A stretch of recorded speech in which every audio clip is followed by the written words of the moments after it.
இங்கே என்ன சொல்றது என்றால் நம்முடைய தலைப்பு மணவாட்டி.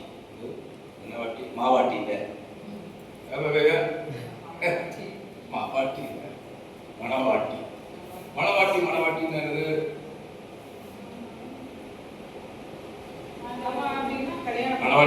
கல்யாணத்துக்கு நியமிக்கப்பட்ட அன்னைக்கு தான் மணவாட்டி. அப்ப இந்த மணவாட்டிய நம்ம காமிக்கிறேன்னு சொல்றது யார்கிட்ட சொன்னாரு?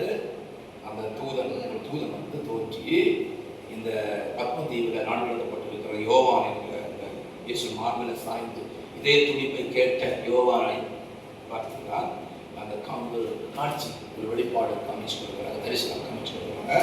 இப்படி ஒரு பெரிய ஒரு பருவத்தில் கொண்டு போயிட்டு நான் உங்களுக்கு இப்போ என்ன செய்ய போறேன், நீ மார்பில் சார்ந்திருந்த இயேசு இருக்காருல்ல, அந்த இயேசு இருக்க மனவாட்டி நான் காமிக்க போகிறேன். அதை பார்த்தா இயேசு இந்த பூமியில் மேரேஜ் பண்ணல, பருவத்தில் எப்படி மேரேஜ் பண்ணியிருப்பாரு, எப்படிப்பட்ட பெண்ணா இருக்கும், ஒரு ஏச்சலை தான் மேரேஜ் பண்ணியிருப்பாரோ. தேவன் வந்து ஒரு ஏஞ்சல், ஒரு பெண் ஏஞ்சலை கொண்டு காட்டுவார் போல இருக்கும் அப்படின்னு இவர் வந்து அப்படியே இப்படி அழகான அல்லது இயேசுக்கு மாதிரி இருக்கணும் இல்லை, இயேசுக்குள்ளே அழகா இருக்கணும். மேட்சாக என்ன செட்டாகுமா?